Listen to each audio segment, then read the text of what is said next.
Hi అండి, నేను మీ Radha. Welcome back to our channel Radha's kitchen paradise. ఎలా ఉన్నారండి? ఈరోజు మిల్ మేకర్ తోటి మంచి టేస్టీ కర్రీ ఎలా చేయాలో చూద్దామండి. చాలా బాగుంటుంది. ఇంకా మిల్ మేకర్ అంటే ఎన్ని హెల్త్ బెనిఫిట్స్ ఉన్నాయో మనందరికీ తెలిసిందే కదా. దానికోసం మిల్ మేకర్ తీసుకున్నాను. వీటిని సోయా చంక్స్ అని కూడా అంటారు. వీటిని వేడి నీళ్ళల్లో వేసి ఉంచాలండి 10 నిమిషాల వరకు. అలా వేయడం వల్ల ఇవి మెత్తపడతాయి అన్నమాట. అలాగే మనం చేసేది గోంగూర మిల్ మేకర్ కర్రీ కాబట్టి దానికి కావాల్సిన గోంగూర రెడీ చేసుకుందాము. పచ్చిమిర్చి తీసుకున్నానండి, ఒక 4 తీసుకున్నాను. వాటిని ఇలా తుంచి వేసాను. అలాగే కడిగి పెట్టుకున్న గోంగూర కూడా దీనిలో వేసేసి దానిలో వాటర్ అంతా కూడా ఎవాబరేట్ అయ్యే వరకు చక్కగా ఉడికించాలి. ఇలా ఉడికించిన దాన్ని ఒక గిన్నెలో తీసుకొని పక్కకు పెట్టుకోవాలి. చల్లారిన తర్వాత దాన్ని పేస్ట్ లాగా చేయాలి.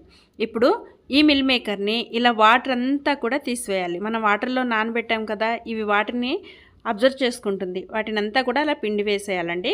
తర్వాత కడాయి తీసుకొని ఆయిల్ వేసేసి మనం ఏవైతే సోయా చంక్స్ నీటిని పిండేసామో వాటిని జస్ట్ ఫ్రై చేయాలన్నమాట. ఇలా కొంచెం గోల్డెన్ బ్రౌన్ కలర్ వస్తే సరిపోతుంది, లేదంటే ఇంకాస్త కూడా ఫ్రై చేసుకోవచ్చు. ఇలా ఫ్రై చేసుకున్న వాటిని ఒక ప్లేట్లో తీసి పెట్టేసుకోవాలి. నేనైతే ఇలా లైట్గా ఫ్రై అయ్యే వరకు మాత్రమే ఉంచాను.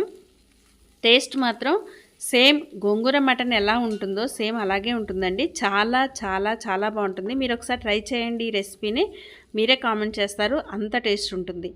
నేను ఏ దానిలో అయితే ఫ్రై చేశానో దానిలోనే కాస్త ఆయిల్ వేసేసి ఆవాలు, జీలకర్ర, అలాగే శనగపప్పు వేసానండి. ఒక పెద్ద సైజు ఆనియన్ తీసుకున్నాను, అది కూడా కట్ చేసి వేసాను. ఆనియన్ గోల్డెన్ బ్రౌన్ అయిన తర్వాత 1 టేబుల్ స్పూన్ అల్లం వెల్లుల్లి పేస్ట్ వేసి అది కూడా పచ్చివాసన పోయేలాగా ఫ్రై చేయాలి.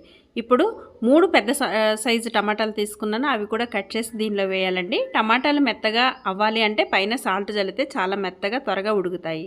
అది కూడా మెత్తగా అయిన తర్వాత మనం గ్రైండ్ చేసుకున్న గోంగూర పచ్చిమిర్చి పేస్ట్ ఉంది కదండి, అది కూడా వేసి మంచిగా మిక్స్ చేయాలి. స్మెల్ అయితే సూపర్గా వస్తూ ఉంటుందండి. ఈ టైంలో కాస్త వాటర్ పోస్తే అడుగంటకుండా ఉంటుంది. కాస్త వాటర్ పోసి కలపాలండి. కలిపిన తర్వాత కూరకి తగ్గట్టు సాల్టు, పసుపు, అలాగే కారం. ఉప్పు కారం ఎప్పుడైనా టేస్ట్కి తగ్గట్టు వేసుకోవాలి. అలాగే గరం మసాలా కాస్త వేసానండి. వేయించిన జీలకర్ర మెంతుల పొడి ఉంటే కూడా అది కూడా వేసుకోవచ్చు.